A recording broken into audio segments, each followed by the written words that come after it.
You're not crazy, you're not too much, you're not enough, and you're not the problem. He treated you like a queen, then it disappeared like you're never allowed to exist. Most women think that means he lost interest. They're wrong. I'm a Korean man, and in this video, I'll show you what really happened before he vanished. Because in Korea, marriage is not just a love, it's a family audit. Money, blood, stars, and if you're a foreign woman, you may not be written on any of them. By the end, I'll show you the sentence Korean families say when a foreign woman gets too close. But first, let me show you the paper. I'll show you in a minute. It tells you everything. 5 years ago, I sat in a friend's apartment in Seoul. His mother was there. She wasn't smiling. She had a single piece of paper in her hand. On it were numbers, his salary, his parents' net worth, his grandfather's hometown, his college rank, his height in centimeters. She read each line out loud to him. Then she looked up and said one sentence. The sentence translated to this: if we're going to bring her into our family. She wasn't talking about love. She was talking about importing a person into a system. He was the system. The woman was the cargo. Not do you love him, not does she make him happy. If we're going to bring her in, you're being chosen. You're being audited. Every K-drama you've watched is a fantasy about escaping that sentence, not living it. A K-drama hero is a Korean man dreaming of a world where his mother doesn't hold that paper. But the paper exists, and it has 3 pages, 3 ledgers. That's the system. The money ledger. The first ledger is the money ledger, and it's not metaphorical. Korea has an entire industry called marriage information companies. That phrase doesn't exist in English because the practice doesn't exist in your country. These corporations claim to match couples. What they actually do is run a credit check on your soul. You walk in, you fill out a form. The form has numbers, your salary in millions of won, your apartment's exact location, your parents' assets, your college rank in the national exam, your father's job title, your mother's job title, your siblings' jobs. Then they assign you a tier, letter grades, like a meat market. A grade, B grade, C grade. A man with a B grade is not introduced to A grade women. That is the actual system. This isn't underground. This is a billion-dollar industry that's larger than the entire annual revenue of the NBA, built entirely on rating Korean people against each other. A wedding in Seoul averages $200,000 US. That's the median home price in Pittsburgh. For one party, I had a friend who paid $18,000 US for an elite tier subscription. He said it was cheaper than dating apps in the long run. He was serious. Now here is the part that should make you laugh until you cry. You wouldn't even get a profile in their magazine. The form doesn't have a box for foreign. You can't fill it out. You don't fail the audit. You don't even reach the audit. The system isn't biased against you. The system can see you. And before you feel sorry for the Korean man, the women in this system are getting priced like fruit. A 34-year-old Korean woman with a Stanford degree gets the same tier as a divorced woman. Because the ledger doesn't measure her education. It measures her remaining fertility window in a spreadsheet. The system that ejected you is grinding them too. Now here's the joke. The Korean men who win on paper aren't happy either. They just bought a more expensive cage. That's ledger 1, the easy one. That's the one a foreign woman could theoretically beat. A Hollywood salary, an Ivy degree, a famous father. You could win on paper. But here's what I haven't told you. Winning on paper doesn't get you in because there are 2 more ledgers. And they don't run on numbers. They run on something you cannot buy, you cannot earn, and you cannot fake. By the end of this video, I'll show you what they are. And I'll show you the silent thing the family says about you the moment you leave the room. Stay with me, because this is where the system gets dark. The blood ledger. The second ledger is the bloodline ledger. Every Korean family has a clan genealogy book. Some of them go back 600 years. 600 years. That's older than the United States by half. That's older than the Mona Lisa. When my friend's mother looked at his name, she didn't see him. She saw 15 generations of his ancestors stacked behind him. She knew his clan, his regional origin, the reputation of his great-great-grandfather's village. And she had her own clan to defend. A foreign woman has no clan in this book. You don't have a regional origin in Korea. You don't have a great-great-grandfather they can audit. You're a blank line in a 600-year-old document. This isn't bigotry, it's accounting. You can't be added to a ledger that doesn't have a column for you. And to understand why, you have to go back. Way back. This system isn't about modern Korea. This system is about the Joseon dynasty. 500 years of Korean men being told the highest male ideal was not the warrior, not the merchant, not the artist. It was the scholar, the Confucian scholar class, the man who passed the imperial examination, joined the bureaucracy, and married another scholar's daughter. That class was not built on love. It was built on consolidating clan power through marriage. Two families merging like two corporations. The wedding was the contract. The bride was the asset transfer. The entire purpose was producing sons who would pass the imperial exam and continue the clan. Sons. Specifically sons. This system collapsed officially in 1894. Officially. But systems don't die when they're declared dead. They go underground. They migrate. They show up in marriage information company forms in 2026. And that imperial exam itself wasn't even Korean. It came from Han Dynasty China. 2,000 years ago. Korea imported the entire script, the scholar ideal, the clan ledger, the marriage as treaty. You're not negotiating with modern Korea. You're negotiating with a 2,000-year-old contract. So look at modern Korea now, the lowest birth rate in human history. Not the lowest in Korea's history, the lowest in the recorded history of any nation.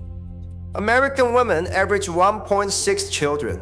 Korean women average 0.7, less than half the rate of a country that's already in decline. That's not a population decline. That's a civilization quietly deleting itself. Why? Because the bloodline ledger is still running. Korean women looked at it and said no. Almost half of all Korean women aged 25 to 34 have no marriage plans. Half of an entire generation walked away. The system that crushed them is now crushing the men. Because there are no women left to be crushed. That's ledger 2, 600 years old.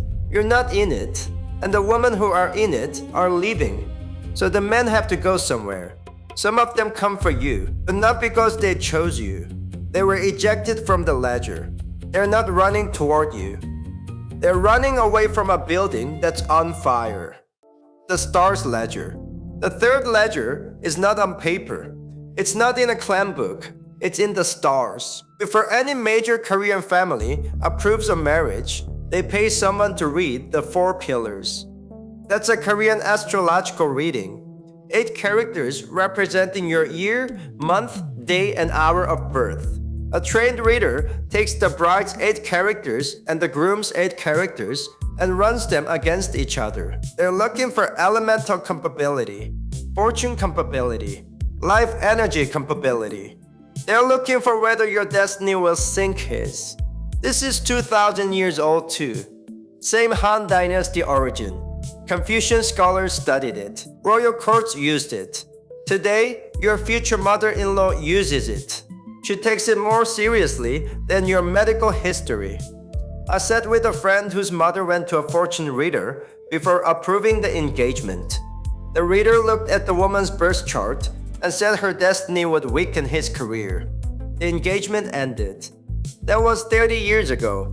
The mother is now in her 80s. She still tells the story like she saved her son's life. Now think about what this means for a foreign woman. You don't have 8 characters in the Korean format. The hour of your birth is in a different time zone. The month conversion is questionable. The reader won't even read for you. You don't pass the cosmic ledger. You don't fail the cosmic ledger. You can't be entered into it. The universe, according to this system, has no opinion about you because you don't exist in the universe this system describes. I'm not exaggerating. I follow a classical 4 pillars tax from the Ming Dynasty era. The framework has rules. The rules don't have a slot for a foreign-born woman. So that's 3 ledgers: money, blood, stars. You fail all 3. Or rather, you don't even enter all 3. Now here's what I haven't told you. And this is the part that's coming for your country too. There's something the Korean family says about you the moment you leave the room. It's not insulting. It's worse than insulting. And I'll get to that near the end. Because once you hear it, you're going to recognize it. Because your country is starting to say the same thing, just in a different language. The sentence in the parking lot. So you're sitting at his mother's dinner table. You met him on a trip to Korea. He brought you home. She smiles at you. She uses her best English. She compliments your hair. She serves you the good cuts of meat. She is being polite. And she has already made her decision. The decision was made before you walked in. The 3 ledgers told her you don't exist. So when you leave that night, she turns to her son and she says one sentence. She doesn't say you're not pretty. She doesn't say you're not smart. She doesn't say you're not nice. She says he really cannot live with that woman. Not shouldn't, not wouldn't, cannot.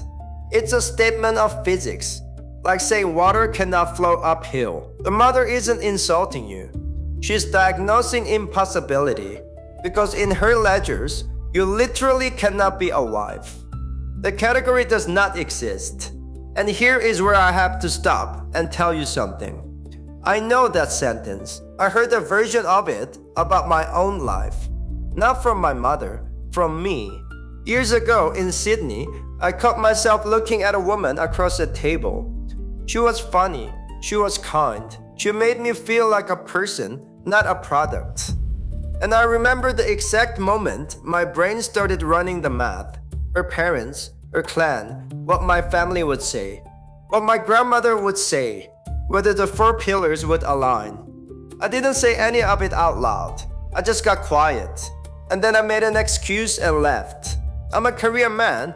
The ledger is in me too. I didn't put it there, but I run it without thinking. So when I tell you about the cold mother, the friend's broken engagement, the friend's $18,000 matchmaker subscription, I'm not telling you about other men. I'm telling you about myself. The system isn't out there. It's in here. And the dark joke is this. The Korean man knows his mother is right. Even if he loves you, even if he wants you, he has been raised inside the 3 ledgers. He doesn't know how to operate outside them. He doesn't have a clan to absorb you. He doesn't have a chart that aligns with yours. He doesn't have a script for what you become inside his family. So if he chooses you, he chooses to leave the system permanently. For most of us, that's not a choice. That's a death, a social death. So when you ask why he didn't fight for you, the answer is, he couldn't see the fight. There was no fight to win. He was outside the building. You were never even in the building. That's why his exit feels so cold. Why he ghosts. Why he stops returning your messages. Why he's suddenly always too busy. It's not cruel. He's negotiating with a system you cannot see, and the system is winning. You thought you were rejected. You weren't rejected. You were never assessed. The fire coming for you. Now stay with me for one more thing, because I told you something is coming for your country too. Look at your matchmaking algorithms. Look at your dating sites. Look at the silent ledgers your culture is building right now. Income filters, education filters, height filters, race filters, body composition filters. You think these are tools? They're ledgers. They're just younger than the Korean ones. They haven't had 600 years to harden yet. Korea got there first. Korea is the canary in the mine. Korea isn't the disaster. Korea is the preview. Your country is still inside the dream of romantic love. It's a beautiful dream. But algorithms don't dream. And the algorithms are already building your 3 ledgers. They just don't have names yet. Now let me bring this all the way home. Why couldn't you marry a Korean man? Because the system that made him doesn't have a place for you. And because the system that made him is also inside him.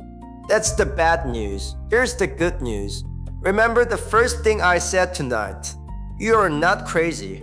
You are not too much. You are not enough. You are not the problem.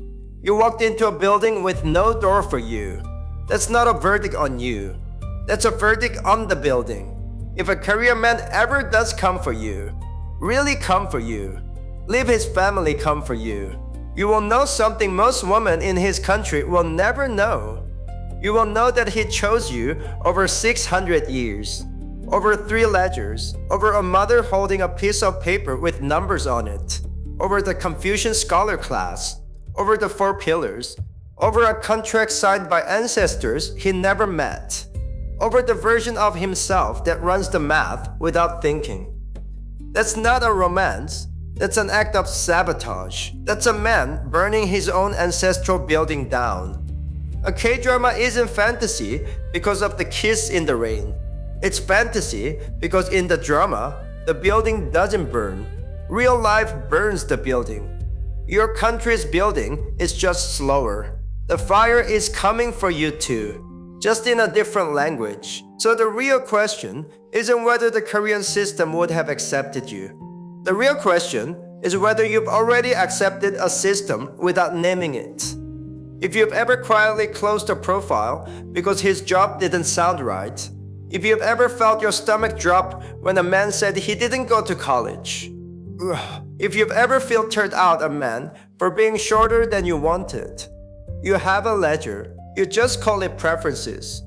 Tell me in the comments what's the line you didn't know you had until someone asked you to cross it. Stay real, because that's what I crave. This is Sibo Records. See you in the next videos.